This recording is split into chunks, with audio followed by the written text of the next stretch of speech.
štand Lovačkog saveza Srbije, a u okviru sajma lova, ribolova i nautike na Beogradskom sajmu. Sa nama je gospodin Ćirković. Gospodine Ćirkoviću, šta Lovački savez Srbije sve ovde predstavlja?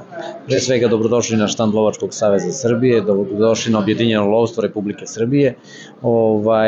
Tradicionalno kao i svake godine Lovački savez Srbije pored svog štanda ima još jedan manji štand, a to je onaj koji je jako bitniji od nas, a to je štand za lovački podmladak, gde ćemo zajedno sa šumarskom školom iz Kraljeva imati edukativne radionice za podmladak o stanju populacije, o divljači i o svemu ono što divljači, koliko je značajna divljač za Republiku Srbije predstavlja.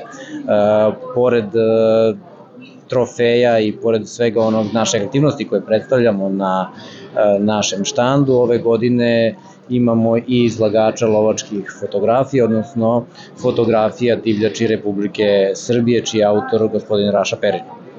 Mi smo upravo tu zajedno i ja znam da gospodin Perin je doneo ono, pretpostavljam, najbolje što je od 400 fotografija opremljenih za ovakve prilike formata 94 sa 70 cm i ovo je, gospodine Perin, vaša 12.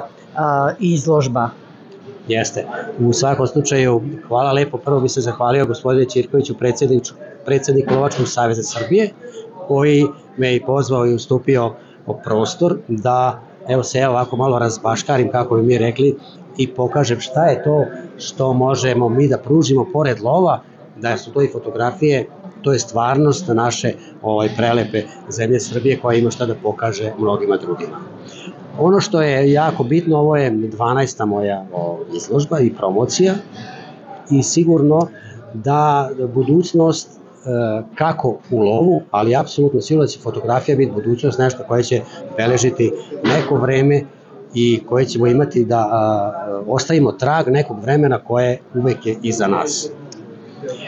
A posebno ono što bih hteo da izdvojim, znači uz samu ovu izložbu koja je sada na štandu Lovačkog saveza. Ali dozvolite, moram i ja nešto ovde da kažem, da gospodin Perin nije pripremio samo ove predivne fotografije, nego je napravio jednu luksuznu fotomonografiju, trojezičnu, koja je takođe izložena ovde na štandu Lovačkog saveza Srbije. Pa gospodine Perin, ja verujem da gospodin Ćirković zaslužuje jednu vašu fotomonografiju. Da, to ćemo u svakom slučaju. Iako je gospodin Ćirković već i uručeno na otvaranju, kad on je bio jedan od vrlo bitnih i počasnih gostiju koji je učestvovao u samom programu koji je bio u Subotici 25.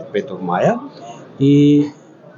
Ali u svakom slučaju neki trag ćemo ostaviti i za ovaj dan da se kaže, jer nikad nije višak ovakvih monografija kao što je ova moja koja je sada. Jedna može za gospodina Ćirkovića, jedna za Lovački savez Srbije. Da, apsolutno može, tako da iskoristit ćemo ovu priliku da predsedniku uručimo ovako na ovaj način, svečanom zvaničnom u Beogradu, u našem ovom lepom gradu i na ovom sajmu nautike, lova i ribolova, tako da jednom rečju gospodine Ćirkoviću, hvala lepo i ovo je naše vreme koje tek treba da dođe i da nešto uradimo za istoriju našeg postojanja na ovom vremenu. Hvala vam. Gospodine Ćirkoviću, ja sam ubeđena da ste zadovoljni ovom izložbom fotografija Radomira Perina. Naravno, ja jesam, ali sam siguran da su i posetioci sajma lova i ribolova u Beogradu više zadovoljni od mene. Ja verujem da niko od posetilaca neće moći da prođe, a da ovde ne zastane i bar malo pogleda. Do duše, ove fotografije su takve da se ne mogu gledati na sekundicu, nego znatno duže. Naravno, tako je. Hvala vam. Hvala vama.